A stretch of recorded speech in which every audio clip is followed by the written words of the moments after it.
छत्रपती संभाजीनगर जिल्हाधिकारी कार्यालयासमोर राज्य सरकारी कर्मचारी मध्यवर्ती संघटनेने द्वारसभा घेऊन संपावर जाण्याचा इशारा दिला आहे। एकच मिशन जुनी पेन्शन असं म्हणत राज्य सरकारी कर्मचारी 14 डिसेंबर पासून बेमुदत संपावर जाणार आहे आणि या संपामध्ये जवळपास 17 लाख कर्मचाऱ्यांचा सहभाग असणार आहे। पाहूया।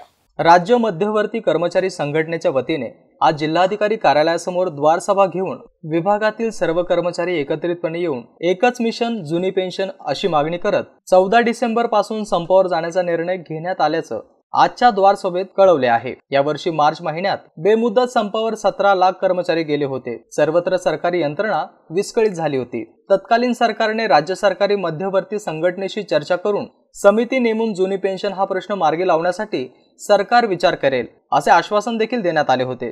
परंतु समितीचा कालावधी 3 महिने उलटूनही अद्याप कोणताही ठोस निर्णय जुनी पेन्शन बाबत न झाल्याने सरकारने दिलेले आश्वासन पाळले नाही। याची नाराजी व्यक्त करत राज्य सरकारी कर्मचारी पुन्हा संपावर जाण्यासाठी ठाम झाल्याचे चित्र आजच्या द्वारसभेतून स्पष्ट झाले आहेत।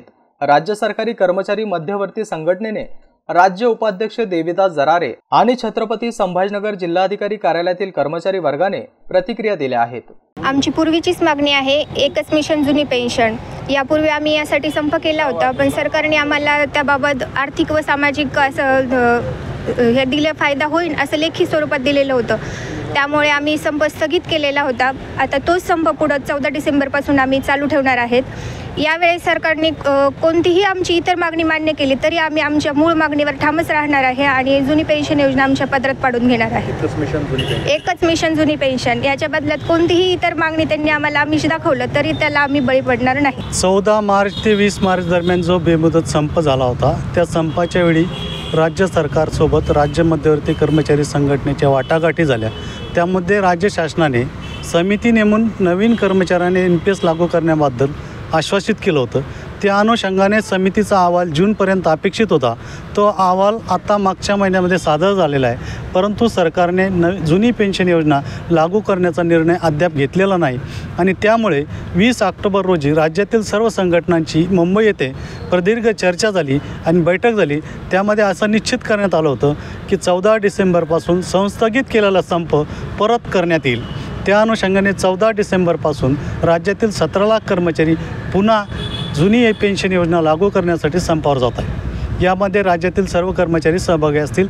त्यामध्ये शिक्षक, शिक्षकेतर कर्मचारी, विविध महाविद्यालयाचे कर्मचारी आणि सर्व सरकारी कर्मचारी, जिल्हा परिषद कर्मचारी महासंघ, चतुर्श्रेणी कर्मचारी संघटना आणि सर्व खात्याने या संघटना सहभागी आहेत। सरकार पाडणे हा सरकारी कर्मचाऱ्यांचा हेतू निश्चित नसतो।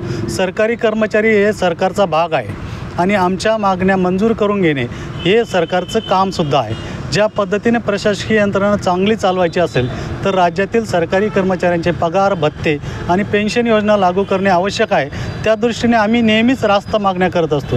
रास्त मागण्या असल्यामुळे सरकारला आमच्या मागण्यांची दखल घेऊन सरकारी कर्मचाऱ्यांच्या पदरात योग्य तो न्याय देण्याचं सरकार काम करत असतं। आम्ही सरकार पाडण्याचा असा कधीही विचार करत नाही। एकच मिशन जुनी पेन्शन? हो, निश्चितच एकच मिशन जुनी पेन्शन।